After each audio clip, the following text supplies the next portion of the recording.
So the registration if, step takes a bit of time. So what happens is, so let's consider like the Indian cricket captain Rohit Sharma, and he's creating his Instagram account. So when he is executing the registration step by providing all this information, an identity record is created at the back end of Instagram. So what I mean by creating an identity record is basically like there is a database in Instagram, and there's a table with like information of all the users of Instagram.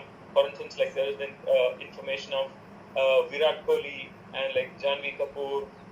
So I'm just showing a snapshot of the information that is there. And when Rohit Sharma creates like his Instagram account, basically it's the equivalent of adding another row to this like giant table of users. So in this case, at the end of the registration, basically another row will be added to this table with Rohit Sharma's like provided information, like the username, the full name, and like all the information that is like provided as part of registration. So if everything goes well, an Instagram account will be created, and then the user can like upload text. For instance, this happens when the user is like chatting with another user. So we are talking about Instagram application, right? So the user can upload photos, videos, and the user can provide a lot of like sensitive personal information. So why would the user give so much of their personal valuable information to an app like Instagram? So this is because the user trusts Instagram. So what I mean by trusting Instagram is because the user trusts that the Instagram has all the security, will protect the information provided by the user in the best way possible. So I thought it would be a classroom session, so I thought it would be interactive, but I don't know like if I can, how much interactive I can be. But let's assume that this is the way Instagram is storing in the database the username and password of the of its users. So in this case, the username is stored, and then the password is stored. The same value that is like provided by the user. So let's assume that this is how Instagram is doing. Can anybody tell me the dangers of, or like do you see any issues in Instagram storing the provided information, for instance username and password, in this way?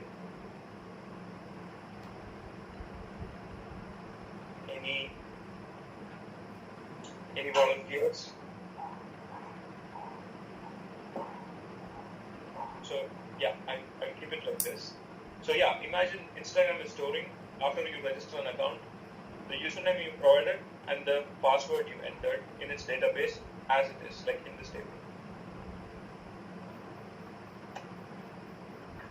So it would be accident showed, not plain text. I missed the first part. Could you repeat again? The password cannot be stored in plain text, so it should be in some hash format or encrypted format.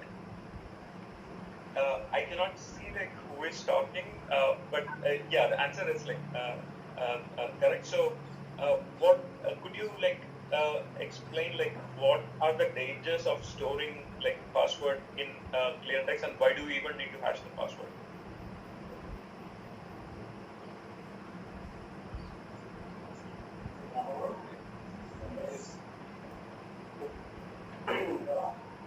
The password in clear text,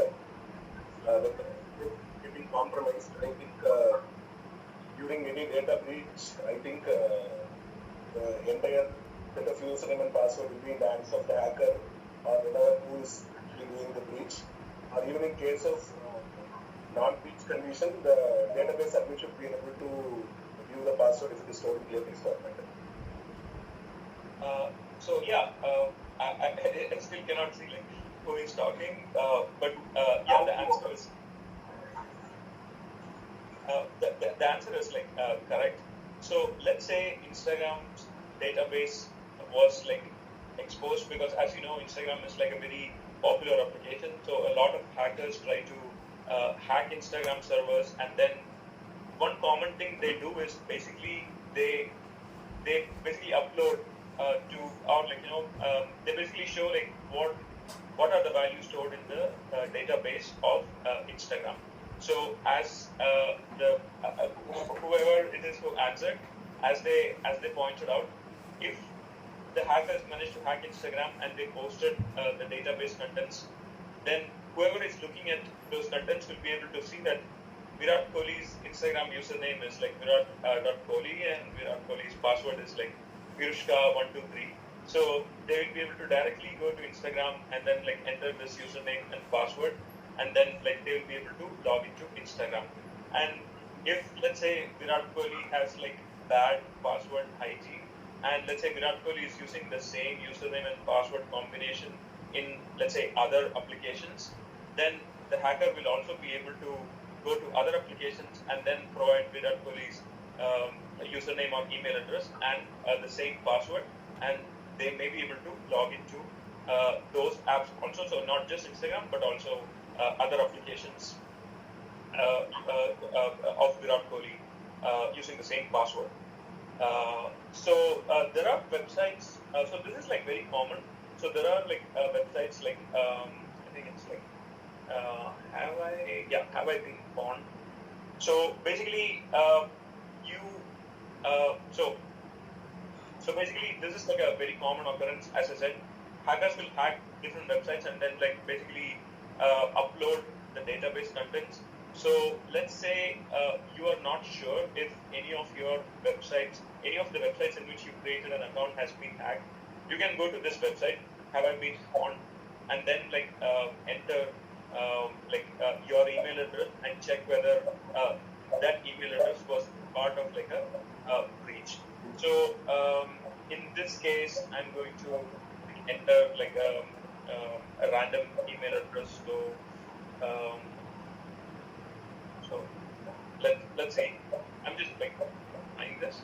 So yeah, so somebody with the email address avinash@gmail.com has created like multiple accounts and multiple websites using this email address, and this website is saying like there were like 87 different data breaches in which this email address record was like leaked, and it's very likely that password that was like used along with this email address is also like available to like multiple people.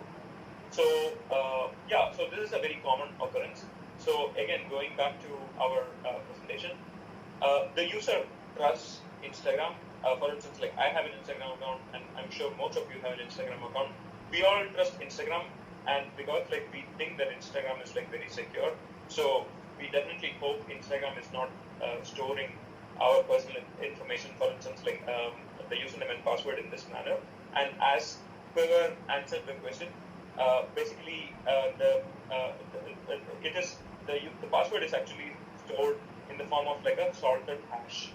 So I think like in more lectures, Lakshmi ma'am or like other lectures will cover like what is like a salted hash and all this information. But basically what this means is all these like high secure websites, even if they get hacked, this is what is like leaked to the attacker. The attacker will have like the user's username or email address and the salted hash, and it's very difficult to find out from this salted hash what was the password used by the user. So this is why it is comparatively more secure than storing the password in clear text. Okay, so just a bit of background there. Let's go back to org. So as I said, user trusts the application to protect all their personal and identity related information. So now let's consider another application. Let's say TikTok. And TikTok also wants users, right?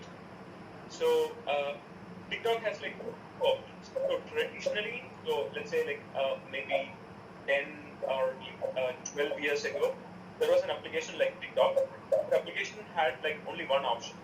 So ask the user, same way Instagram did, ask the user to provide like a TikTok username, a TikTok password, and then like email address, phone number, profile picture, all information. And as you can see, the user just provides all this information. Again, there is like a long form that the user has to fill, and the account will be created. So many years ago, like people thought, oh, wouldn't it be like nicer if TikTok just asks the user to pick a username and password, and TikTok can magically fetch the rest of the information from an application where the user has already provided the rest of the information. So basically, in this case, TikTok can fetch all the remaining information from Instagram, and then basically use all the information with the information provided in this step to create the account. So what this does is that it makes account creation like really fast. So this is so this is like a really cool thing, right? So the less time it takes to create an account, the more motivation users will have to like create an account and try the application, right? So this was the reason why people thought, oh, we should invest in this on this idea. So now the problem comes. So 10 years ago, only option for achieving something like this was when the user is creating the TikTok account. TikTok will ask the user, hey, pick a username for TikTok, pick a username, pick a password for TikTok, and then provide your Instagram username and provide your Instagram password, and then TikTok would actually execute a login with the provided username and password on Instagram, and then basically fetch or like scrape the user's information, and then use all that information to create the account. So again, maybe somebody else who did not answer the previous question, do you see any issues with this approach?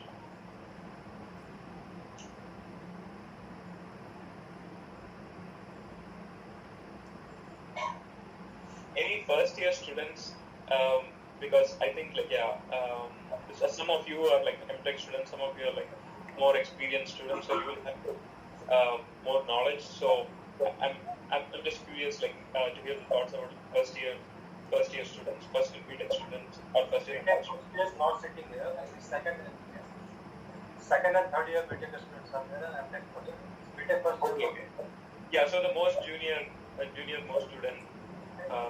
Yeah. Okay, fine. Yeah, and since you already have the mic, you can say.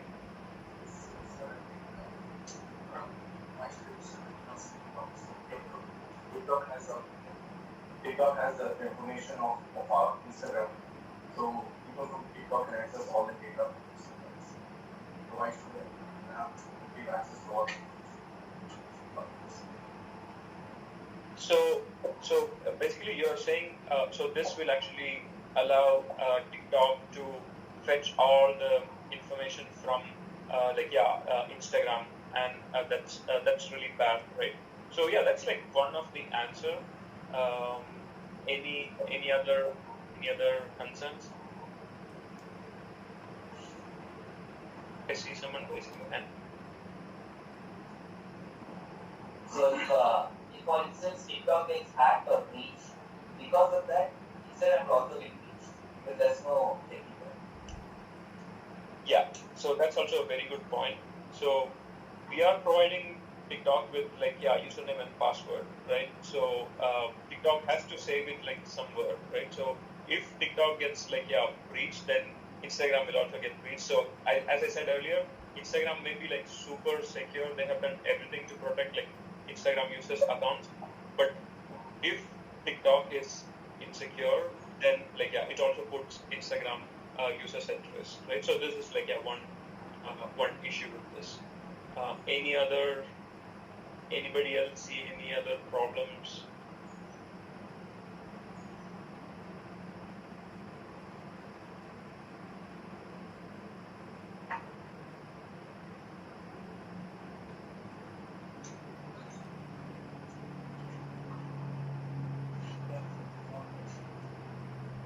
So let me give you some hints. So in this case, TikTok, let's say, wants to create like so the user thinks that TikTok will only fetch the information it needs for creating the account. So let's say TikTok only needs email address and like phone number for like creating an account. Do you see any issues in like if you think in that direction?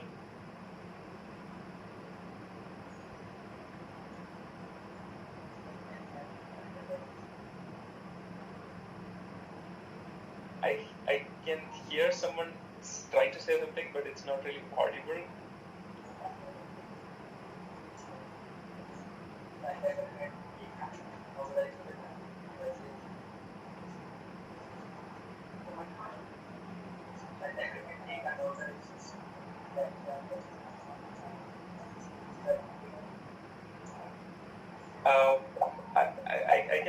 I can hear that somebody is like speaking, but it's not audible. But yeah, it's fine. I think like we can move on, or I think maybe it's a mic issue. I don't know, but like it was not as clear as like previous to speakers.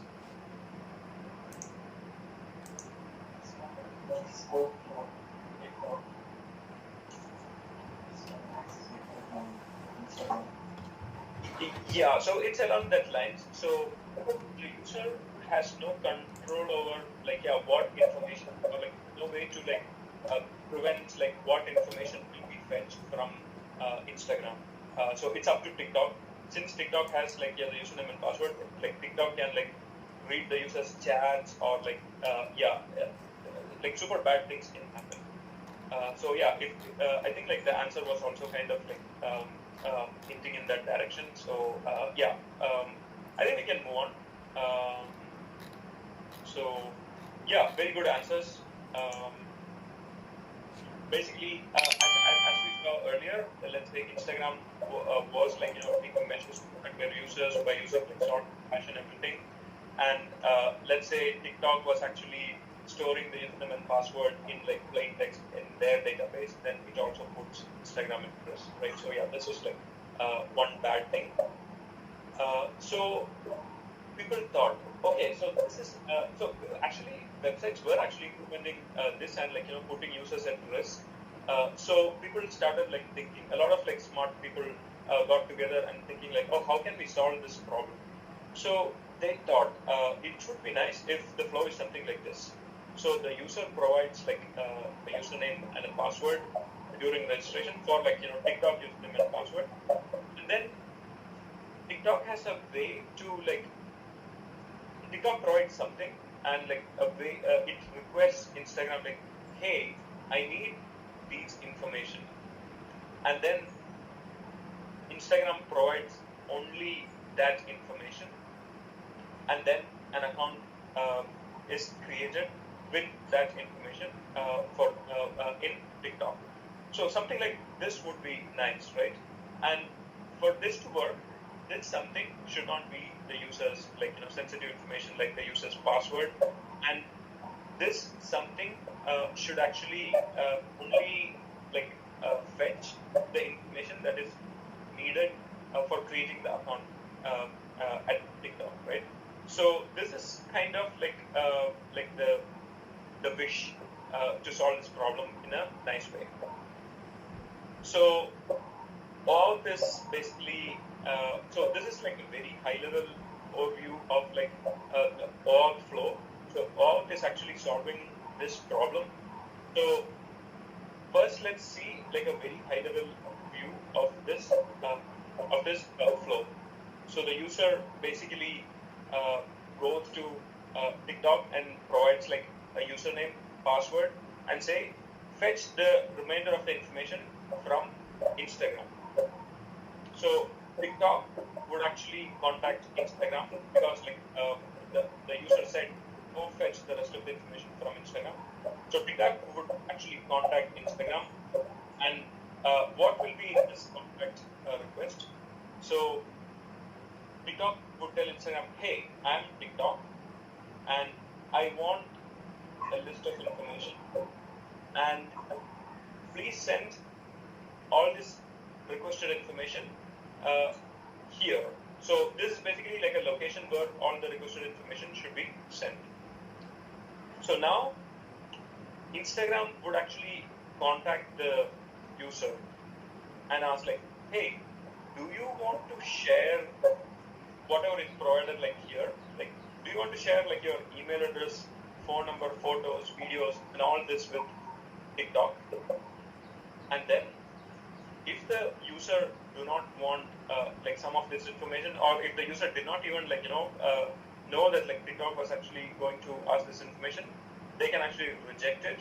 But if it is fine, if it looks good to the user, they can tell Instagram, yes, I'm fine with sharing all this information from my Instagram account to TikTok.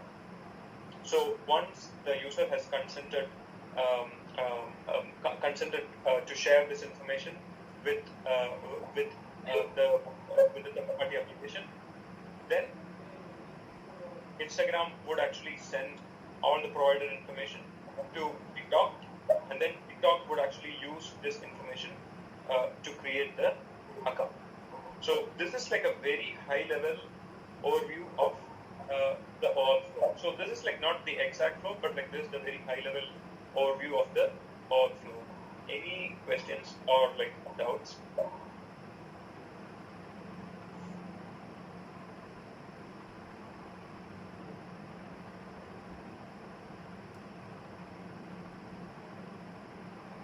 So, yeah, just to make this interactive, I think the question, yeah. Hello, sir.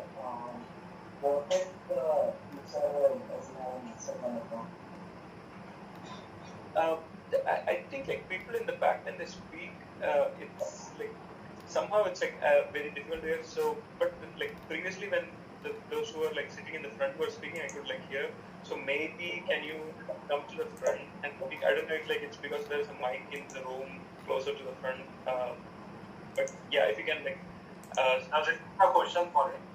Yeah. We ask what if the user don't have an Instagram account? Very good question.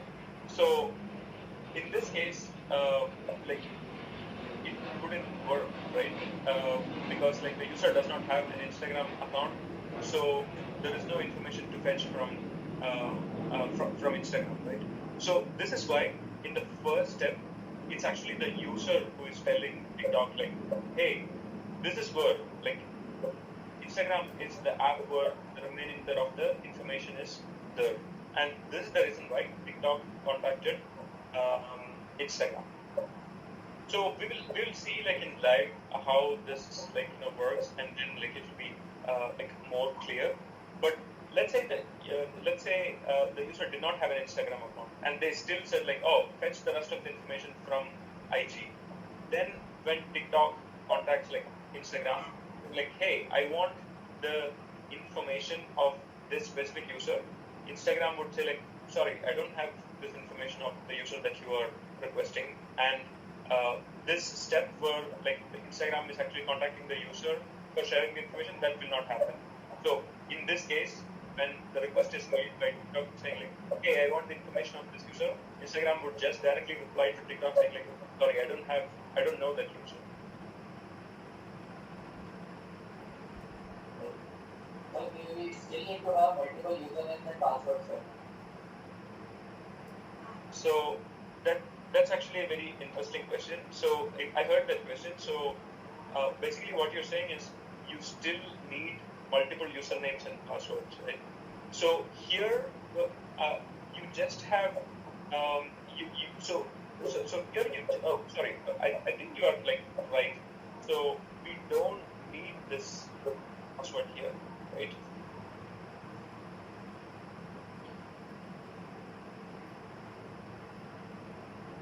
Or let's go back again and let's see here. So what you said is like a very valid point.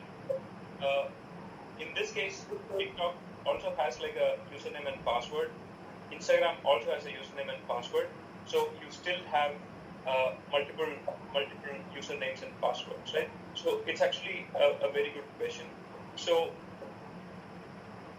when the OAuth protocol was actually made, it was only made for fetching like resources from another server. In this case, Instagram. So it did not really care whether user had to create like multiple credentials or not. So what you asked is a valid point. Here the user needs to maintain like different credentials for different services.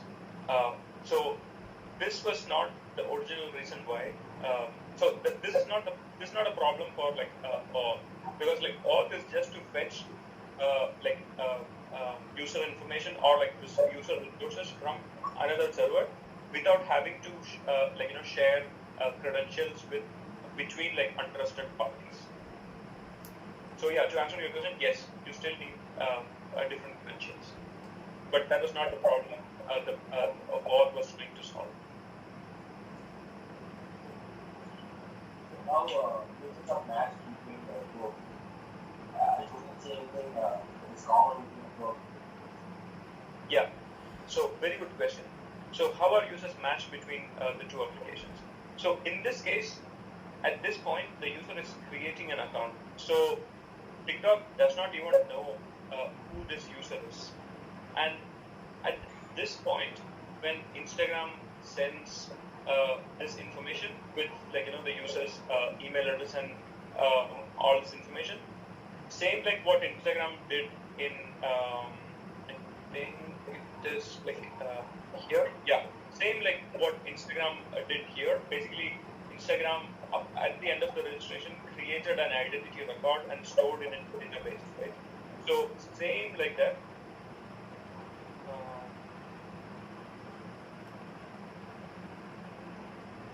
Yeah, same like that.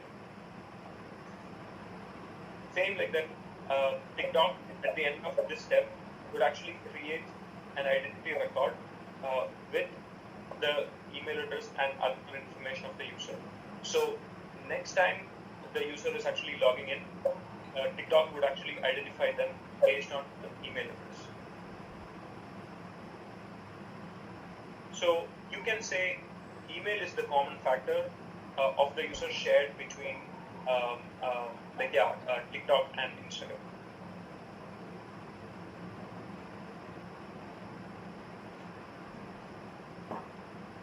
So here TikTok, how does Instagram trust that TikTok is the one sending the request? Some other app can say, hey, I'm TikTok, I'm one of this.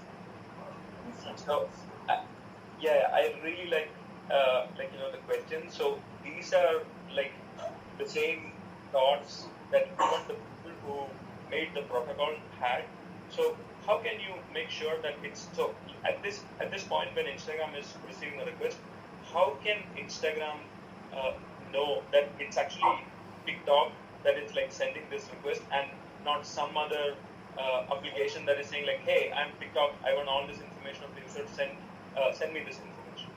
So it's actually a good question. So how can Instagram know that it's actually TikTok who is contacting or contacting with the user information? Hello sir. What if I replace ID with some other way ID? Here I'm not doing this Instagram is trying to set Yeah. So I heard the question. So that's again another good question.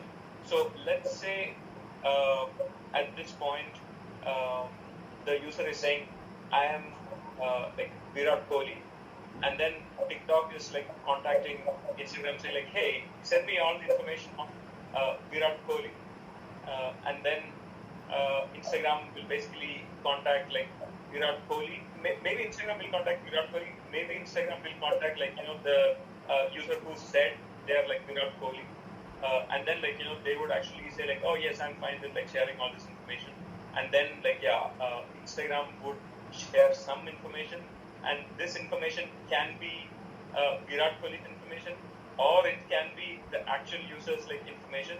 So many things can actually go wrong, right? So the question that you asked, so when we see that, actually we'll see that all of these are different possibilities But yeah, as you rightly said, a user can actually say that they are some other user to TikTok, and then things may go wrong, things may not go wrong. But yeah, this is something that people who design for try to think are built to fix now.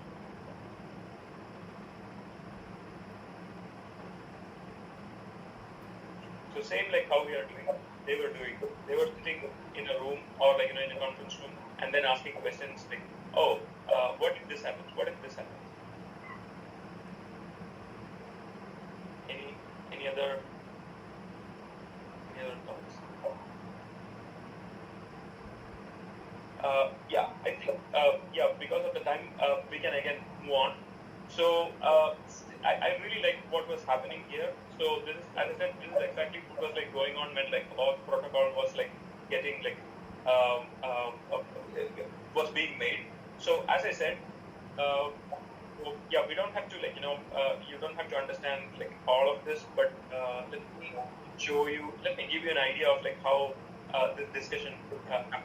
So basically, when a protocol, it can be like any protocol, but like when auth was basically like a document was created saying like, oh, okay, this is like auth protocol. They basically have all these discussions, and as you can see, this is like an RFC, like a request for comments for like the auth protocol, where they will explain like they will actually introduce like, oh, why do we need the auth protocol, and then like they will provide an overview of the protocol, same like what we saw, like it would be kind of like a message sequence diagram. And as you said, very importantly, there will be like a security considerations sections where like all the discussions that you mentioned, like, oh, what if this happens? What if this goes wrong? What if somebody claims that they are like another user? What if they don't have an IG account? So there is actually a section where they have to explain like these are the different security like aspects that we thought about when we made this protocol. And this proposal, it's basically, you can think of it like a Google Doc where somebody explains the protocol and somebody explains the security consideration document, and a lot of people from all around the world will actually read this and then think about it and then try to come up with like new security possibilities, and then they will have a whole discussion. And after a while, when majority of the people think, oh, I think now the protocol is like secure, there is like, we have like preventive mechanism to prevent most of the attacks, then they feel like, okay, now let's make it a stand, and it goes on. So this is exactly what happened with also the auth. We will cover more of that in the next lecture.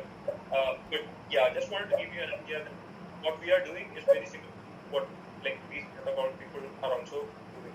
They have a problem, they try to solve it with the protocol, and then there are all these smart people with security background trying to come up with different security concerns, and then they will try to modify the protocol in such a way that the protocol is secure from these type of attacks.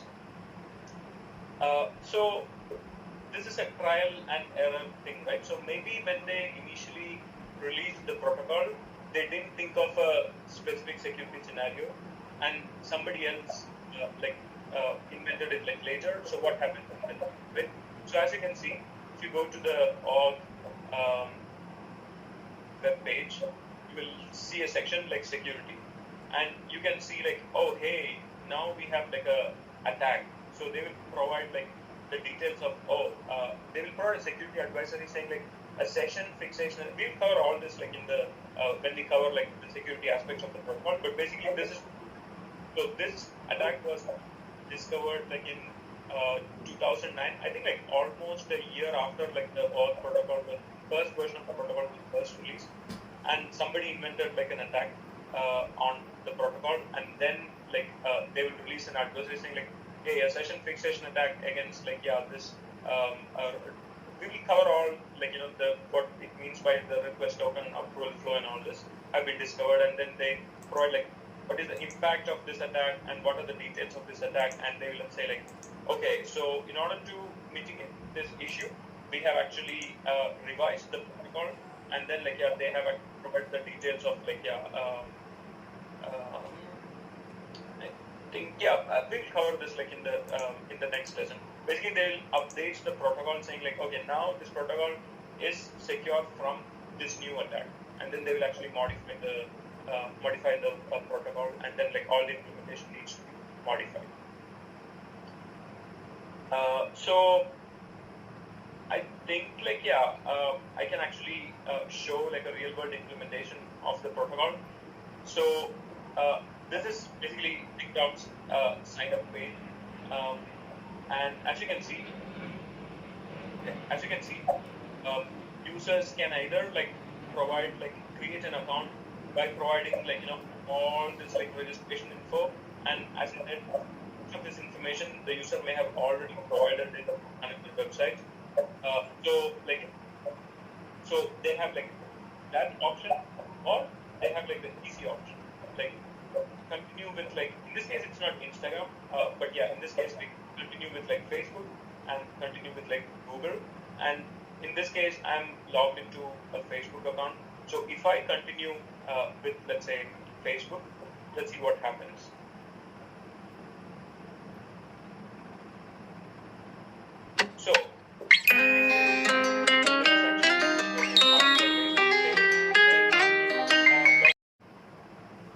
So I hope with this I kind of like clarified to you why we needed a protocol, and to show how popular all this. You can think of like any popular website. For instance, let's go to Instagram.com. You can see that if I want to create an account, I can actually provide like all this like information for creating the account, or I have the easy option, log in with Facebook, and all protocol is actually behind that. So as you can see, once all became like popular, almost all the websites started like adopting. Any questions or like concerns?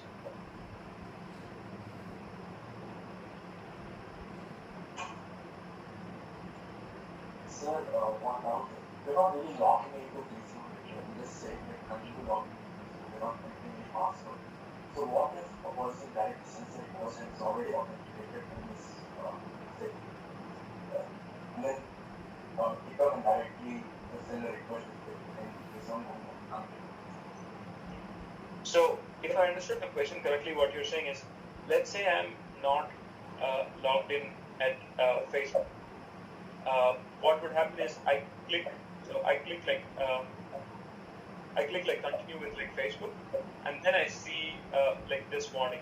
But let's say if I was already logged in at Facebook, then I will not see this warning. Like Facebook would directly send all my information to Instagram. So sorry, like Facebook, they will directly send all my information to TikTok. So that way the user's consent is not asked before sharing information. That's what you are asking, right?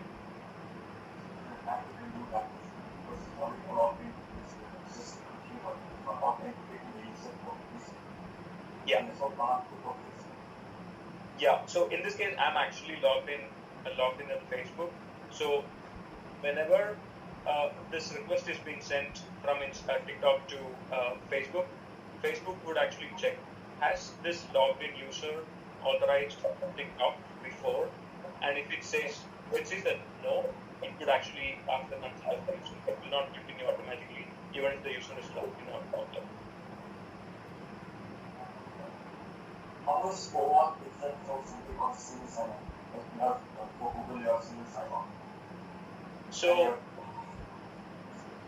yeah, so single sign-on is basically kind of like this idea where you are like logged in at like one service, like a single service, and then everywhere else you can like reuse that sign in with that service, right?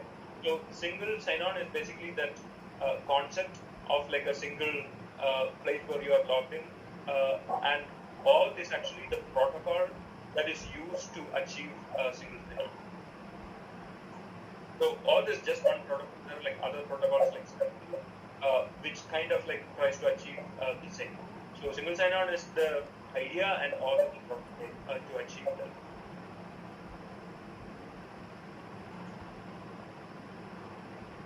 Any other?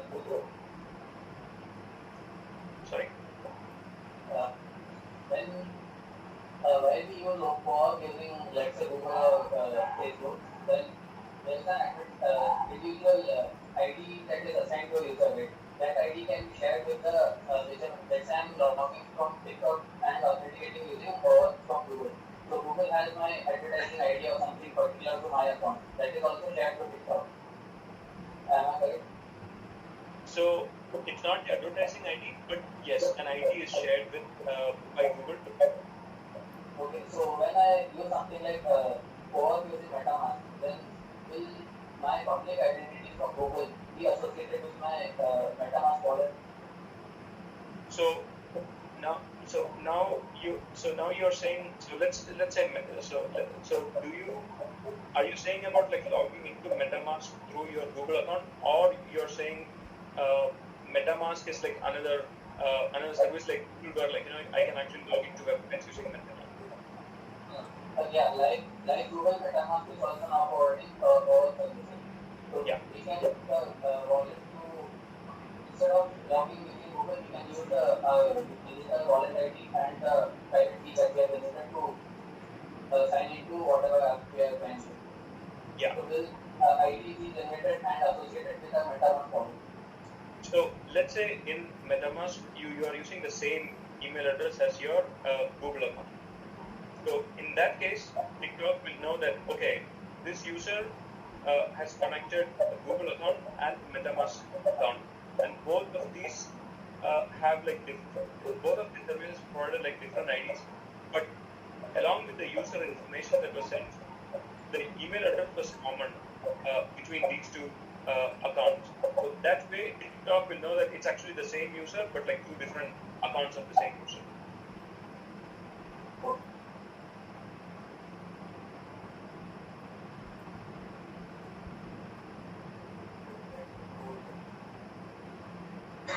Sir, as you told me, like basically information we shared, for example, if I'm logging into TikTok, like will Instagram share my password to TikTok?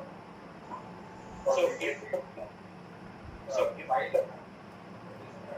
while logging in, there is it prompts something to continue with. When I click on login with Google also, it gives some prompt. Will it statement to share my password also? So if it shares your password, then we don't need this protocol, right? Because this protocol is basically when the sharing of information without sharing your Instagram password, right? So no, the answer is no. Your password will not be shared, but the information that is actually stored in your account, that can be requested by no, your password is not shared.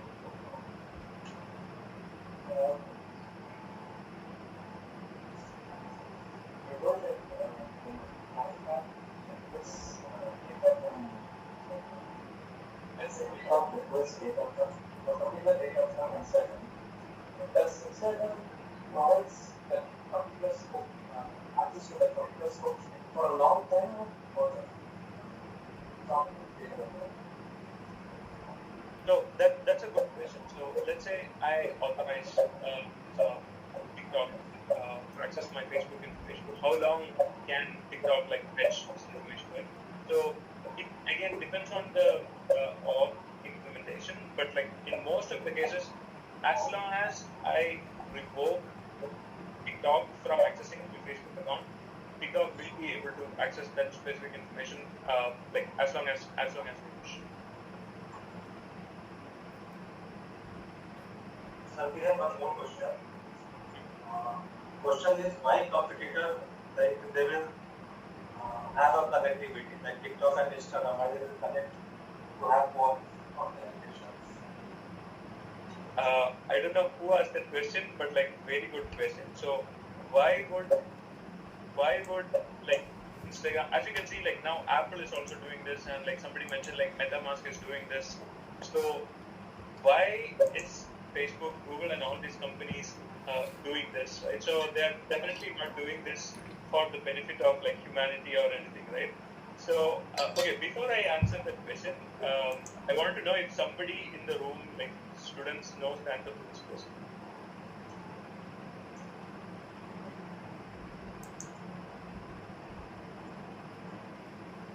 and they can use the same digital ID that was assigned to associated with one account to provide relevant information in the other platform also. So yeah, that's the goal of the protocol. But like, why would like Google want to like invest all these resources to support this? What is like the incentive for Google to do this? Google has more access to about the users' information. It can provide more targeted ads based on their interest. Yes. So that's the answer. So basically, if I click continue, then Facebook will know that I use TikTok. So similarly, let's say I go, as I said, most of the popular websites these days have integrated this to their login flow. So in the end, the more apps I log in this way, Facebook will know that okay, I have actually used TikTok. I have actually, let's say, used almost all the social network apps, or like, let's say, I have actually connected all the social network apps. TikTok's, Facebook's interest algorithm will say that, oh, this person is a very social network, addicted user. So they will start showing ads related to other social networks and things like that. So as you said, the more apps the user, so it's kind of like, why do you see ads in the internet? That's because everybody is trying to show an ad which is more relevant to you, so that you will buy something, and then that person would actually spend more money on advertising, right? So same as this, the more apps you connect, the more information Facebook will have related to your interest, and more relevant ads Facebook will be able to show you. So yeah, that's the reason. We have one more question. Yeah. So is this authentication two-way or one-way? Can you clarify what you mean by two-way? Two-way in what? Authenticating both at TikTok and Facebook, or Facebook is authenticating at TikTok. So what kind of authentication both processes is going on? That's the question for our audience. Okay. Yeah. So in this case, I started, or the user starts at TikTok, right? So the user's goal is, they don't care about authenticating to Facebook, but their end goal is to authenticate at, or I'm using the term wrongly, but authentication is not the main goal here, but the user's goal is to consume a service at TikTok. So it's actually the main goal is to authenticate at TikTok, but in that process, the user should authenticate at Facebook. So two authentication are needed for the whole protocol to work, but the main goal is authentication at one service provider.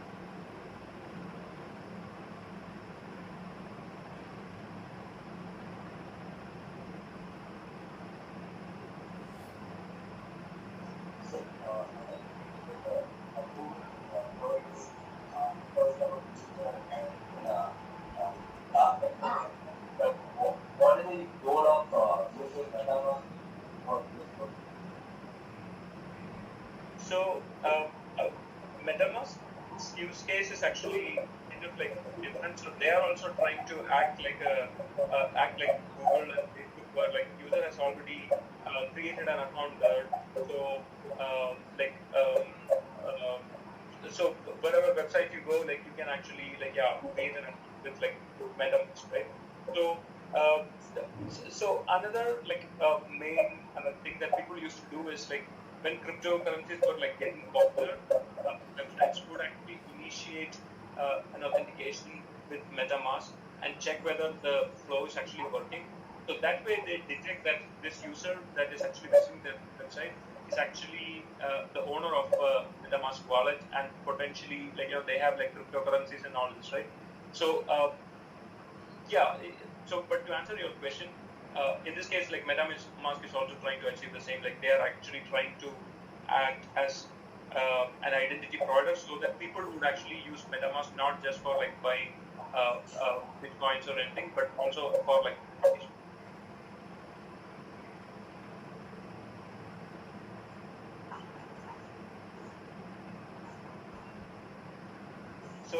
Yeah, I think it's the end of the lecture. So as I said, like there was like a lot of content, but I wanted to make sure that yeah everybody knows like why we are learning something and what is the benefit of learning something and like where it is used and why it is used and like I want the room to think the same way people who designed the protocol also thought. So I hope you learned. Although like we covered like very basic things, I hope you have a good understanding of why we need this protocol and why it's being used and motivation. So in the next lecture, we have learn more of like protocol and like the rest of the information. So one last question. Sure. Yeah, so Instagram, you have targeted ads. So I saw something in Google 2 days back. I see the same targeted ad in Instagram. But then instead of sign on like all the or share that kind of information, ownership, but then targeted ads actually show your Google whatever search is based on targeted ads. What's that possible? Yeah, so for showing targeted ads, these companies use like different techniques. So org is not just one, the main way. So it's one of the ways in which like companies knows what are your interests.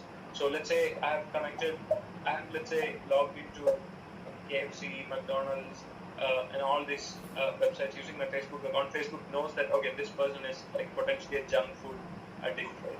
So that's like one way in which they know that you are actually interested in like junk food, right? So same way there are like other ways in which like using your Gmail content, like email content, using your search query. So there are like different ways in which like they know what is like your interest and then like show targeted ads. So because you are seeing like whatever you search in like Google, you get an ad in Instagram related to the same. It's not just because like Instagram is like doing like a single sign-on or like co-op with like Google. It's like another reason. Balance full amount அவங்க கொடுத்துட்டாங்கன்னா அது clear பண்ணிக்கலாம் அப்படின்னு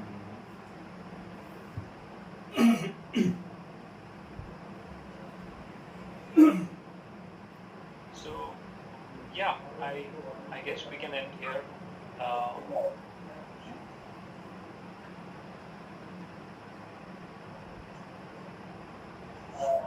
Thank you, Arush.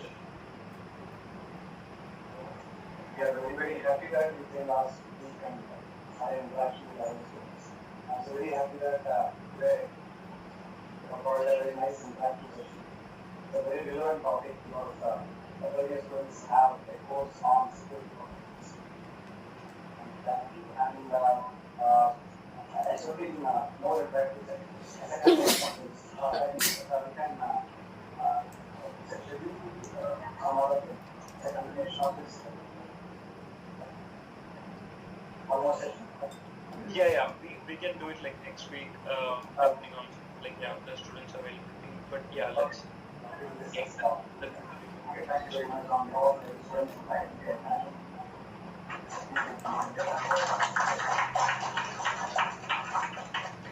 So thanks to everyone who participated in the discussion. So this is like this way, like we are all thinking, it's just not me talking about like some protocol, and we are not like really listening. That's why you're thanks for actively participating.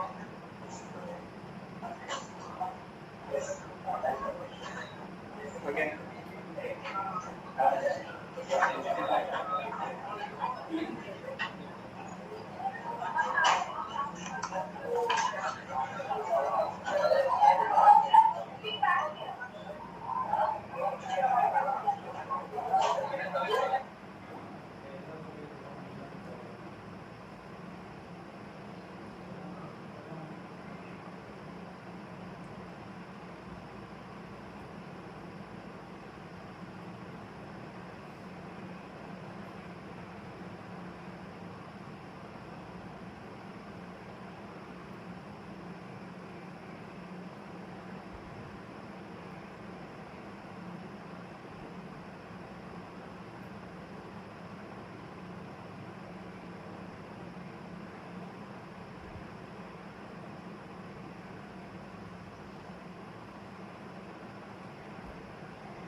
goes behind the scenes when computer networks are used. For example, in our previous few nuggets, we took a look at the concept of a protocol stack, how the protocols work together in a cooperative effort. So, for example, if Bob is going to a website, he opens up his browser, and his browser behind the scenes is going to use an application layer service such as HTTP. Now, HTTP gets a little help from its friend, the transport layer, including TCP, Transmission Control Protocol, and that information is added. The ports involved and the details regarding the transport layer protocol, and then, logically, layer 3 is going to add the IP information. Now, let's pause there for a minute. Whose IP address are we going to put in that layer 3 header in this information that we're requesting? Well, Bob's computer is going to put its own IP address as the source IP address, and the server it's trying to reach as the destination IP address. So it adds that at layer 3, and then it hands it down in an Ethernet network. It hands it down to layer 2, which is going to add the layer 2 addresses. That's the burned-in network interface card addresses on Bob's computer as the source, and add the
Roshni, this note is for you.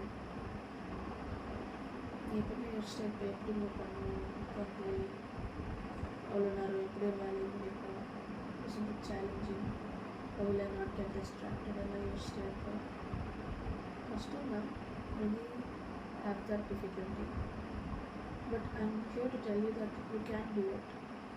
The subject you want to learn is something you are very much interested and curious about, so there is no reason for you to not love that subject. But yeah, there is a primary effort issue, but it's okay. You just have to do it chunk by chunk. Do one thing, first protocol, then take a break, make a story out of it, go for the second protocol. It is easy, it is doable. Just break it till you make it, break it and take it till you make it. Nothing is impossible for you.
researcher, and he's an expert in like finding issues in like OAuth protocol.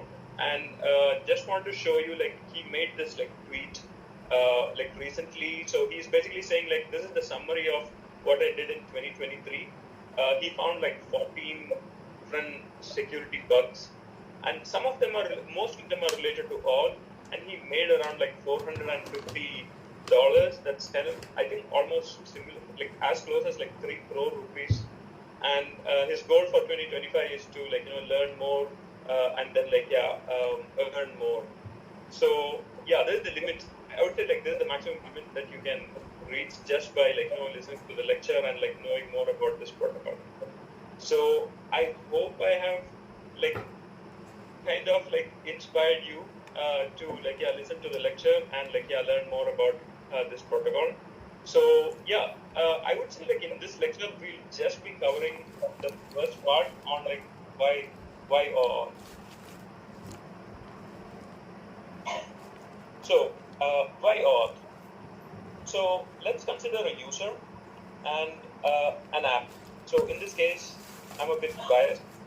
So I'm going to use Instagram as the example. And the user wants to create an account at this application. So as part of like the registration process, the user would pick like a username, password, and then the user would provide like their